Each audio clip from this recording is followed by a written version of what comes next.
EBS 다큐프라임 자본주의 파트 2. 재테크를 부추기는 은행.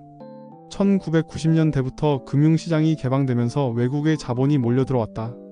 그리고 2000년대가 되자 은행은 본격적으로 펀드와 보험을 팔고 신용카드 발급을 확대해 나갔다. 금융 자본주의는 이렇게 퍼져나갔다. 그리고 이때부터 재테크가 유행처럼 번졌다. 금융 자본주의란 노동력을 중심으로 하는 자본주의에서 금융을 중심으로 하는 자본주의로 전환되었다는 것을 의미한다. 노동이 아니라 돈이 돈을 버는 사회가 본격적으로 시작되었다. 이걸 가능케 하는 것이 투자이다. 다양한 이름의 투자 상품으로 돈이 은행으로 몰려들었다. 그러나 사실 재테크를 부추기는 곳은 은행들이었다. 1999년 제정된 금융서비스 현대화법으로 은행은 고객의 돈으로 투기할 수 있는 권리를 부여받았다. 은행은 그저 기업일 뿐이다. 이제 우리는 은행에 대한 생각을 바꿔야 한다. 금융상품의 장점뿐 아니라 위험성도 꼼꼼하게 물어보고 선택해야 한다. 은행은 친절함으로 포장하지만 결국 자신들에게 가장 유리한 상품을 추천한다. 은행에게 유리한 상품이란 고객에게는 좋지 않은 상품들이 대부분이다. 또한 은행은 판매 수수료가 많은 펀드를 추천한다. 펀드란 다수의 사람들에게서 자금을 끌어모아 그 돈을 채권이나 주식에 투자해서 수익을 나눠 갖는 금융상품이다. 펀드는 투자 상품이기 때문에 위험성을 지닌다. 투자하는 곳에 따라 주식형, 채권형, 혼합형으로 나뉘는데 주식형은 고수익이 가능하지만 그만큼 위험이 큰 고위험 상품으로 분류된다. 그리고 은행이나 증권회사에서는 펀드를 판매하면서 수수료를 챙긴다. 뿐만 아니라 수탁회사와 투자운용회사에도 매번 보수를 주어야 한다. 수익을 내지 못해도 보수를 지불해야 한다. 은행은 이윤을 추구하는 곳이다. 그러므로 당연하게도 수수료가 높은 상품을 1순위로 추천한다. 그러므로 투자를 하려면 본인의 수익 추구 스타일을 분석하고 그에 맞게 펀드와 예금, 채권과 부동산 등에 분산하여 투자하는 것이 현명하다. 금융위기의 주범 파생상품. 파생상품은 투기성이 있어서 그런지 몰라도 수익률은 상당히 높다. 그러나 수익률이 높다는 것은 실패할 확률이 높다는 뜻이다. 이런 파생상품은 2008년에 발생한 미국 금융위기의 주범으로 꼽히고 있다. 왜 그럴까? 대출업자는 주택을 담보로 대출해준 서브프라임 모기지론의 돈을 받을 권리를 증권으로 만들어서 투자은행에 팔았다. 그리고 투자은행은 모기지론에서 파생된 상품들, 심지어 모기지론을 갚지 못했을 때를 대비한 상품까지 만들어서 전 세계에 팔았다.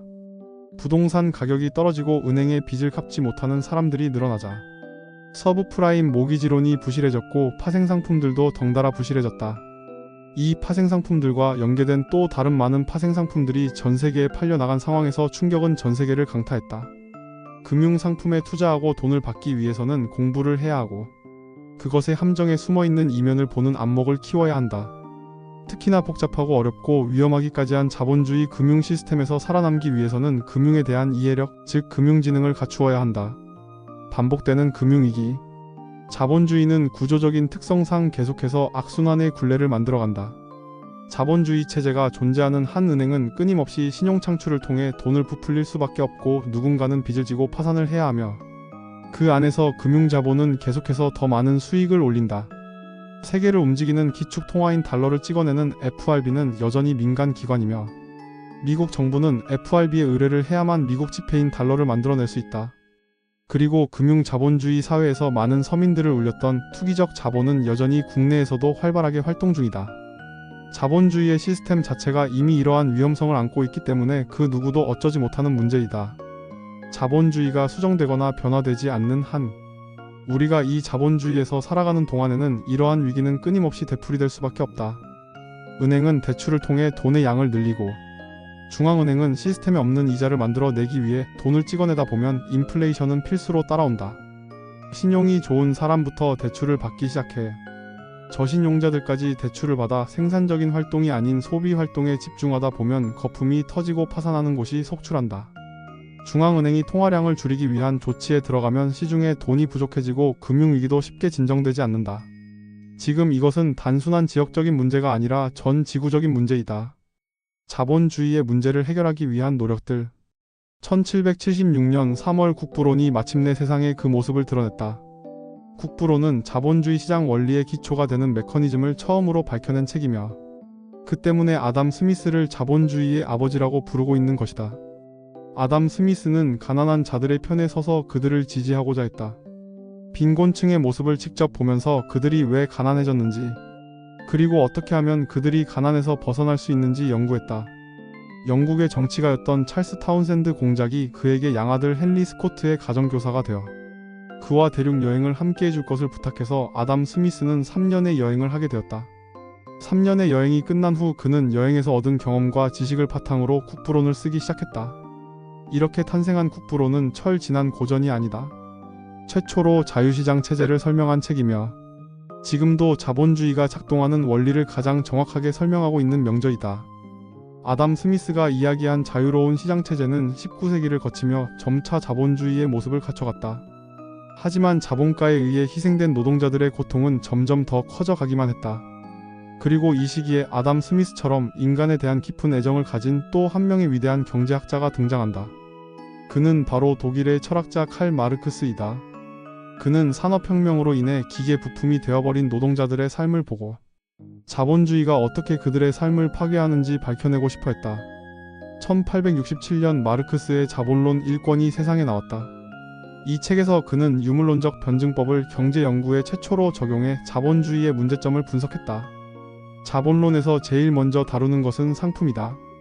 자본가는 다른 원료비와 지대 등을 줄일 수 없으므로 노동자에게 돈을 적게 주고 많은 일을 시켜 잉여 가치를 얻는다. 그리고 더 많은 이득을 얻기 위해 노동 생산성을 높이려고 한다. 이렇게 노동의 생산성을 높여 얻게 되는 이윤을 특별 잉여 가치라고 한다. 마르크스는 착취하는 자본주의의 본질을 이해하고 이런 착취 현상은 계속 일어날 것이라고 생각했다. 그리고 사람보다 더 많은 기계를 투입하여 실업자가 증가할 것으로 예상했다. 결국 기업도 망하고 자본가도 망할 수밖에 없다고 생각했다. 이때부터 자본주의의 위기인 공황이 시작되고 참다 못한 노동자들이 혁명을 일으킬 것이라고 했다. 마르크스는 결국 자본주의는 무너지고 사회주의가 나타날 것이라고 경고했다. 마르크스가 쓴 자본론이 세상에 나온 지도 140여 년이 지났다. 그러나 마르크스가 예언한 자본주의의 종말은 일어나지 않았다. 자본주의는 위기 때마다 새롭게 변신하며 살아남았다. 케인스의 거시경제학. 2008년 미국의 금융위기 이후 2010년 그리스에서 시작된 유로존 재정위기를 거치며 신문에서는 연일 신자유주의가 다시 위기를 맞았다는 기사가 연일 쏟아져 나왔다. 케인스와 하이에크가 맞붙게 됐다는 얘기도 나왔다. 케인스는 거시경제학이라는 자신의 이론을 통해서 경제정책을 변화시켰다.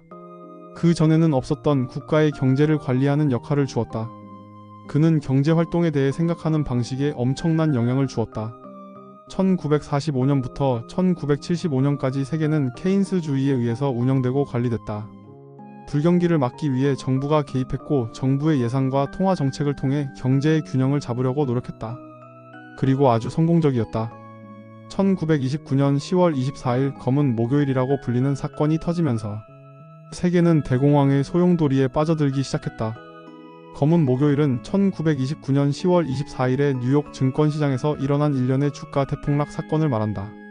이렇게 시작된 주가 폭락은 이후 지속적으로 그 끝을 모른 채 하락하기 시작했고 결국 대공황의 출발점이 되고 말았다. 1930년대 대공황과 전쟁의 위기가 몰아칠 때 사람들은 아담 스미스의 보이지 않는 손에 대해 의심을 갖기 시작했다. 케인스는 1936년 바로 이런 시대적 상황에서 자본주의를 구하기 위해 위기의 원인에 대한 명쾌한 분석과 해결 방법을 다룬 책을 내놓았다.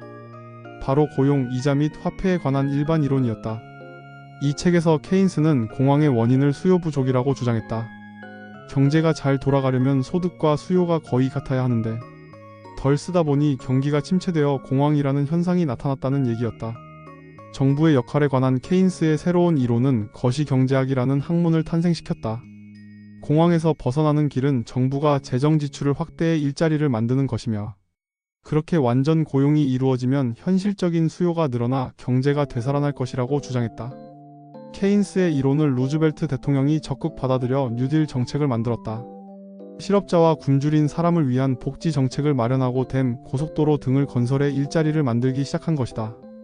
1차 대전의 전쟁 배상금으로 고통받던 독일이 폴란드를 침공해 유럽엔 다시 전쟁이 시작되었고 1944년 케인스는 세계 최고의 경제학자의 자격으로 브레튼 우즈 협정을 진두지휘하기도 했다. 2차 대전이 끝나자 케인스주의는 자본주의 세계에 있는 모든 정부를 지배하는 경제 원리가 되었다. 이후 케인스 이론은 큰 정부를 만드는 데 이론적 토대가 됐고, 세계는 정부의 강력한 개입으로 30년 동안이나 유례없는 호황을 누리게 되었다. 케인스주의가 승승장구할 때 공황의 원인과 극복 방법에 대해 그와 정반대의 생각을 가진 사람이 있었다. 바로 런던 대학의 교수였던 프리드리히 폰 하이에크였다. 그는 1944년 자신의 주장을 담은 책 노예의 길을 펴냈다. 그는 너무 많이 투자됐고 너무 많이 써서 공황이 왔다고 진단했다. 정부의 과도한 개입은 시장의 자율성을 규제하게 되고 이는 비효율적인 체제를 가져온다는 말이다. 1970년대에 들어서자 끝나지 않을 것만 같았던 호황에도 위기가 찾아왔다. 그런데 그때 위기는 전혀 다른 양상이었다. 바로 경기 불황과 인플레이션이 동시에 오는 스태그플레이션이 시작된 것이다. 이 현상은 케인스 이론만으로는 설명이 불가능했다. 결국 경제학의 대세는 하이에크로 기울어지고 있었다.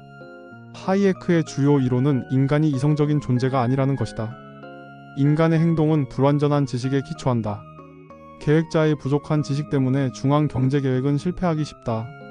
하이에크는 경쟁적인 과정에서 많은 의사결정자가 다양한 결정을 내리는 환경에서 의사결정을 선택하는 것이 좋다고 말한다. 노력하고 배우고 진화하는 과정을 통해 어떤 결정이 옳고 어떤 결정이 실패하는지 알 수 있다. 하지만 개인이나 기업이 아니라 정부가 모든 의사결정을 하면 실수할 가능성이 높아진다. 1974년 하이에크는 노벨 경제학상을 받았고 영국의 마거릿 대처가 보수당의 당수가 됐을 때 하이에크의 책을 읽고 정치에 적용했다. 마거릿 대처가 총리가 된 후 그녀는 하이에크의 신자유주의에 기반을 둔 대처리즘을 실시했고 국가와 정부의 활동 영역을 축소시켰다. 이러한 대처리즘의 표방으로 아담 스미스의 자유시장 경제체제가 다시 부활하기 시작했고 이른바 신자유주의의 시대에 막이 올랐다. 미국은 대처와 노선이 같은 레이건을 대통령으로 선출했고 레이건은 하이에크와 같은 시장주의자인 시카고 학파 밀턴 프리드만의 이론에 기반한 레이거노믹스를 시행했다. 그 후로 3년이나 고통은 계속되었고 금방 좋은 결과는 나오지 않았다. 1991년 소련이 해체되고 자본주의의 승리가 명확해진 후 대처의 영향력은 더욱 막강해졌다.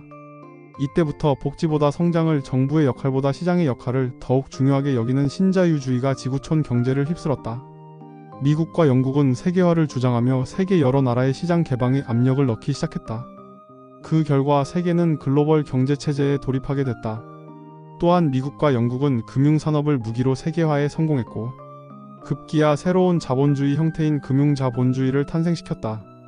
하지만 이러한 금융자본주의가 또 다시 전세계적인 금융위기를 초래하게 되었다. 1994년 멕시코는 금융시장을 개방하고 경제위기를 겪게 되었고 다른 아시아 국가들의 연쇄적인 금융위기가 시작됐다.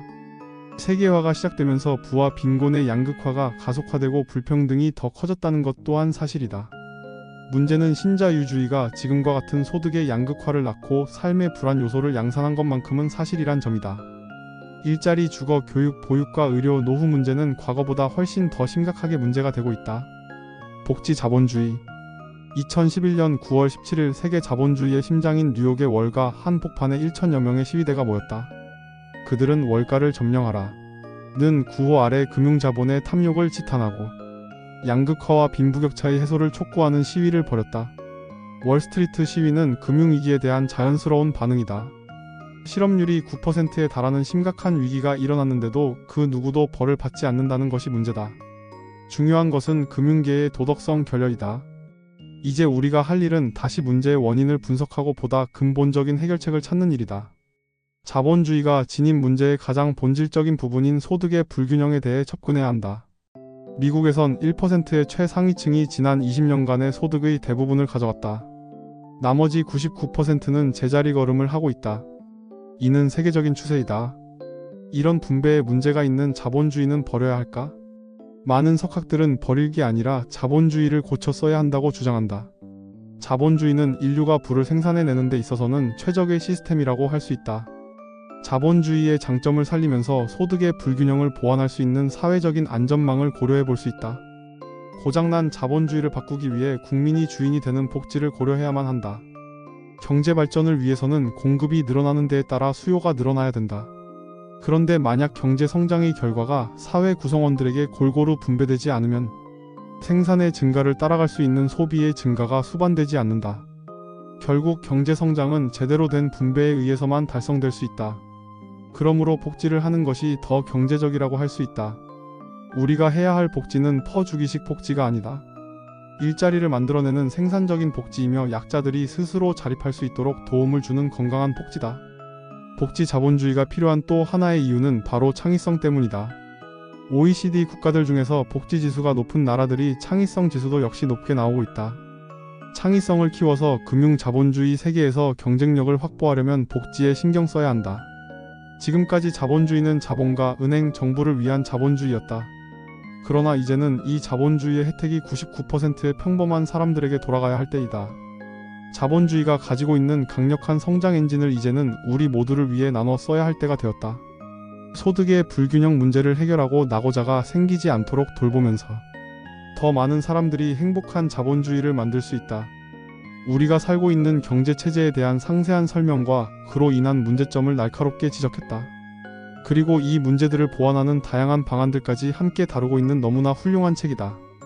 나이를 떠나 모든 연령대의 사람들이 이 책을 한 번 정도 읽어보면 좋을 것 같다.